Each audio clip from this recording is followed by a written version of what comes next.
Ayan yung, ano yung tawag yan pa? Ano yan? Kabir. Yan ang kabir. Yung kabir. So yung itlog niya, anong kulay? Yung brown. Brown. Brown ang itlog niya, yung kabir. Ayan.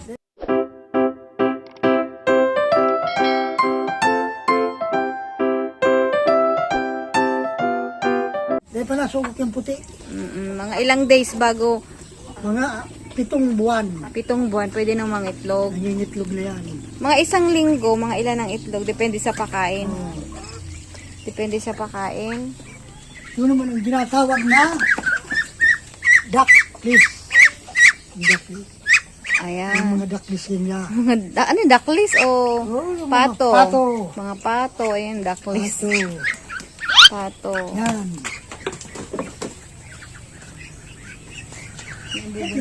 So, merong ano dito, oh. Ito, meron siyang puso ng saging. Yeah. Masarap to. Bubuin mo. Gataan or fried. Ito yung biik, yung anak niyang 4 na buwan na to. Ganito siya, kahaba, oh. Ayan, oh, 4 na buwan. So, ang pakain, ay ano yan, feeds. May halo. Feeds, may halo ng... May halo ng darak. Tapos, pwede nyo ring pakainin ng mga ano, yung mga dahon-dahon. Kangkong. Oo, alternative din yun para tipid din. Hindi puro feeds. So, ganito ang pagpapakain ng baboy. Hindi siya purong feeds. Grabe. So, ito yung buntis na. Ilang weeks na tong tiyan niya? Mga 1 buwan. 1 buwan na yung ano niya. Injection yan. Technician ang nag-ano dito. Titingin. Malakas din kumain, no? So, ayan. Ang mga biik. So, 12. Yung iba binenta na. Magkano ang bentahan pa? 4,000. 4,000 ang isang biik. Hindi. Mga ilang, bago i-dispatch, ilang days pagkapanganak? 45 days. 45 days, 2 buwan. 1 buwan may banga. 1.5 months ang benta para maihiwalay sa inahin kasi kailangan din yun. Kailangan din makadede sa ina bago ibenta. So, 1.5 months, pwede na yun ang ibenta. At 4,000 ngayon. Mahal na yun. Yun ba yung pinakamataas na presyo? Yan ang presyo talaga dito. Pinakamataas na. So, dati 3,500 So, ngayon 4,000 pala. So, medyo mahal. So, kung 12, mga ilan yun? 4,000 times 12. 48,000. So, pero may itira kami na isa. Yan, oh. Ah, So, yung 11, yung 11 ay binenta. tuloy na yan. Masisinta nila.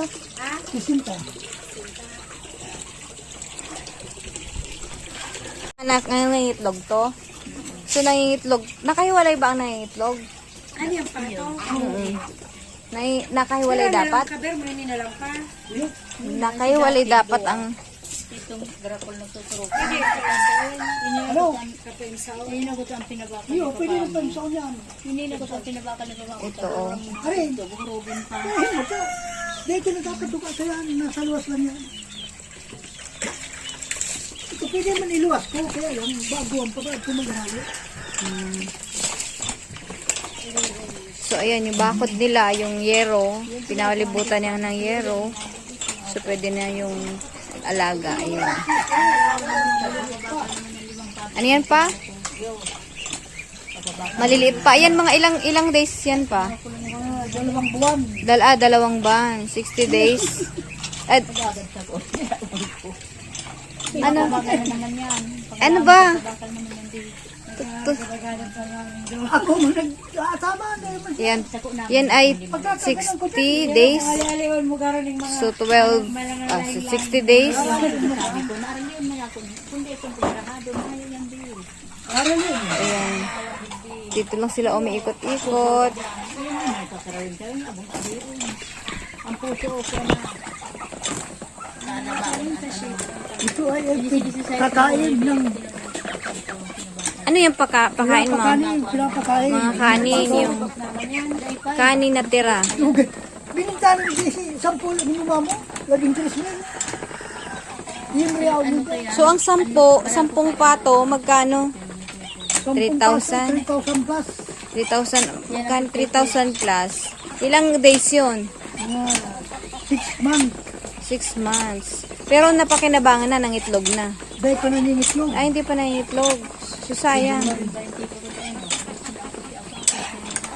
So, magkano ang isang pato ngayon? Depende ang kilo, 150 ang kilo. 150 ang isang kilo. 150 ang kilo.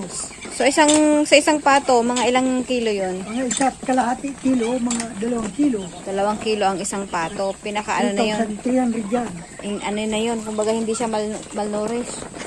Oo. So, may dilensya. Hindi niya siya magtuwa mo. Konti ang dilensya. Sa baboy, malaki ang dilensya. Malaki ang Malaking din ito yan. malaki ang, kasi magastos. Baka nun, yan, inay na yan, mga 30,000 na yan. Ito.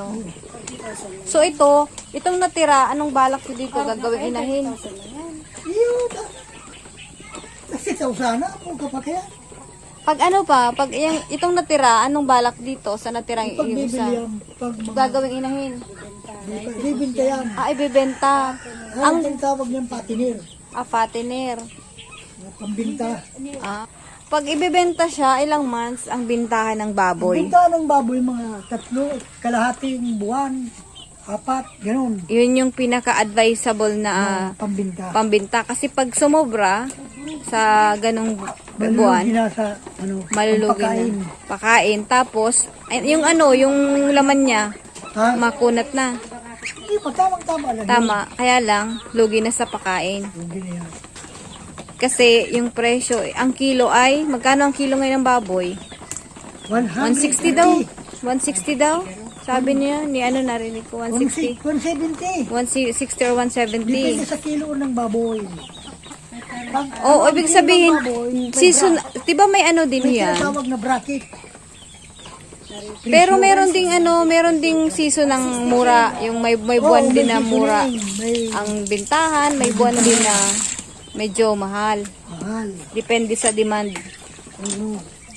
Noong dati, 200 ang kilo. Oh, ang laki. Ngayon nagbaba. 160. 170, 160. Mm. Ganun ito. Kapag ang kilo ng baboy, 180, mga 80 na, mga 180 na yun. 180. So, yun ang magandang ibenta, yung ganong 180, 200. Pero halos pinakamalaat mataas na bintahan ngayon, Pinakamataas, depende sa kilo ng baboy. Pag mataas na, pag ang kilo ng baboy, 80, mga 180 yan. Pag 90 kilos, mga 190 rin yan. ay parang tarifa, sabi doon, tarifa. May tarifa. Tarifa ang tawag doon, parang bracket. may agreement kayo kung parang May bracket yun. oo. Ngayon daw walang tarifang ganon. Wala. So parang yung fix talaga, 160. Depende siguro sa season. Dito din kasi yan. Seasonal.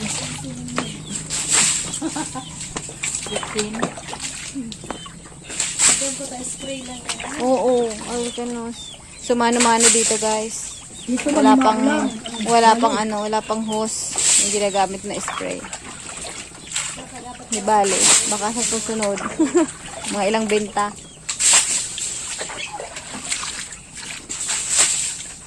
So, malaki din pala ang ano ng baboy na. Laki ang puhunan. Pagpuhunan, tapos yung pakain mo, yung feeds. Magkano ngayon ang 1 kilo ng pakain yung feeds? Yan pigs na pinapakain. 1 kilo. Depende. Yan Depende. sa inahin. Pag mga 34. 34 yung para sa inahin na feeds. Inahin, yung breeding. 34 pesos ang kilo. Ang kilo. Anong tawag doon pa? Breeder. Mga 36. 36 yun sa mga 36 para sa mga Fattener. itong fattener. 36 pesos ang kilo. Ito sa probinsya, guys. So, depende rin siguro yan kung saan kayong location. Yung mga pato naman, 28 naman ang kilo. 28 ang kilo para sa pato. Yung mga feeds sa pato. So, mahal ang sa ano? Mahal ang sa baboy. Sa baboy. Kaya dapat, anong tawag din yung parang, yung mas maganda na ibenta na advisable ba? Ano yung isa pang term? Yung, may term dun. Oo, yung parang mas maganda ibenta yung ganun, parang, basta may term dun na, Yung parang, Pag ano? para ibenta, yung ganong months. Yung mas, oo. Pag buwan ng Agosto, mura ang mga mga Baboy kilo, ang bintahan. kilo ang bintahan. Mura. September, mataas. September pataas na, mga 190 to 200 na yun. Dito sa amin yan sa Bicol, guys. Depende sa inyo kung saan kayo location.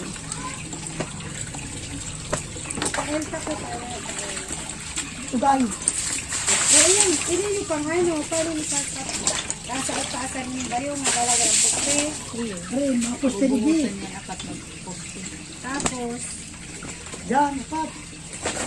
So, may mga ano sila dito, mga kahoy, may mga saging, ito. So, ito yung nagpapaano sa kanila para ma-presko. Ito yung parang lilim nila. Para at least, diba, hindi sila hindi mainit. Kinuha na lang ganito. Ilalanod ka. Ma-presko din. Dito muna. yan, ano lang muna. Kanila lang kaya na lang yung dinding. Mislab man lang pala ng hindi na hindi ko dadagdagan tas. Walang tira. Kulang. Ay, bahalo black man lang ay tas. Sa manok daw, mga balak lang kain. Ilang beses ang pakain ng baboy sa isang araw? Mga 2 bisis o 3 bisis para madalian. Para madalian. Yung iba narinig ko, may midnight snack pa. Ang pagkain ng inahin, medyo dito lang to. Ah, parang diet naman. Hindi masyado Hindi pinapakain. masyadong pinatataba. Ah, Hindi gaya ng patinir, ang patinir dapat matataba dyan mga 3 bisis. full tummy. Pero yung pag inahin, hindi advisable na pakainin ng pakainin kasi bawal ang tumaba. Bawal yan. Kasi lalo na ito May ibuntis. oras lang yan. May oras lang. 2 bisis lang sa isang araw. Ah, okay. So, ang paligo dapat palagi malinis. Hindi sila dahil mainit. So, ito yung binili namin kanina. Nung tinaan na namin. Ito yung feeds. Ayan o. Kami maikot pa kami sa ano. So, ito yung... Wow, may mga ano ba yun? Balinghoy. Dito sa Bicol, ito guys, ay kinakain to yung talbos ng kamuting kahoy, yung balinghoy. Ewan ko lang, sa ibang lugar, sabi nila hindi raw kinakain to. Pero ito, kinakain to dito sa amin, ginagataan to. Pero kailangan mong pakuluan bago mo siya lutuin para hindi siya sobrang tigas. Yung talbos lang ang kinakain namin dyan. Ano? Kamusta kayo? Boss? Ano yun? Tiin na. May dala kami makina. Makina sa palay. Aray.